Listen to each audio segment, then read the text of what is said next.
L'escroquerie du soir, bien c'est celle du Paris Saint-Germain, dominé, bousculé dans les grandes largeurs comme rarement cette saison ici au Stade Bollaert de Lens. Et pourtant, Paris a réussi à s'en sortir miraculeusement grâce à un but de Wijnaldum à la 92e minute, juste avant la fin de la rencontre, sur un magnifique centre de Mbappé qui venait de rentrer en jeu. Bref, le PSG s'en sort très bien après avoir encore montré beaucoup de difficultés dans le jeu. On n'a pas beaucoup vu les hommes de Mauricio Pochettino, qui pourtant lui se satisfait de ce match nul, estime qu'il est mérité au vu de la prestation de son équipe. Et bien très sincèrement, c'est beaucoup de langue de bois, puisque le PSG ce soir n'a pas été inexistant mais pas loin. En tout cas, c'est bien fait bouger par le Racing Club de Lens, qui peut s'estimer frustré de ce match nul. Mais ce qui est sûr, c'est que le PSG va devoir montrer encore beaucoup de choses pour faire vraiment de cette équipe un favori à la Ligue des Champions, parce que pour l'instant, les prestations des joueurs de la capitale sont encore très insuffisantes.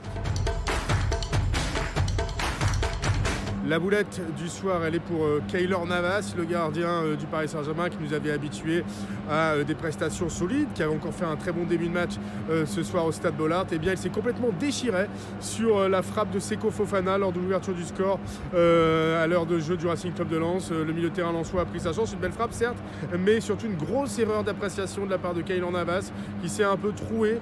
C'est rare pour le signaler de la part du gardien costaricien, et dans une saison où il est en concurrence avec Gianluigi Donnarumma, nul doute que ça va peut-être un peu peser. En tout cas, le débat va être relancé avec cette erreur de Navas qui aurait pu coûter cher au Paris Saint-Germain. Paris s'en est sorti miraculeusement sur le fil, mais Navas a fait une grossière erreur qui a failli coûter cher à son équipe.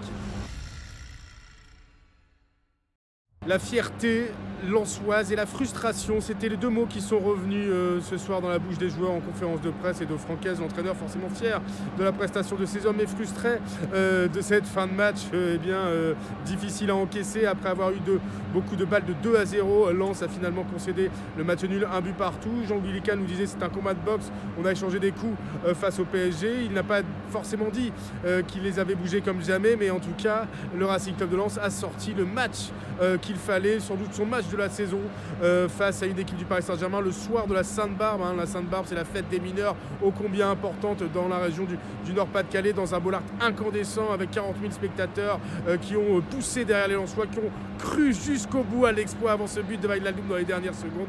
Bref, quoi qu'il arrive, les Lensois peuvent être fiers de leur équipe avec ce match, cette prestation XXL face aux stars du PSG. Le Racing confirme son excellent début de saison, même si, paradoxe de l'histoire, le Racing n'a plus gagné depuis 4 matchs en Ligue 1 avec ce nul concédé sur le fil. Mais en termes de jeu, c'est sans doute l'une des meilleures prestations du Racing cette saison.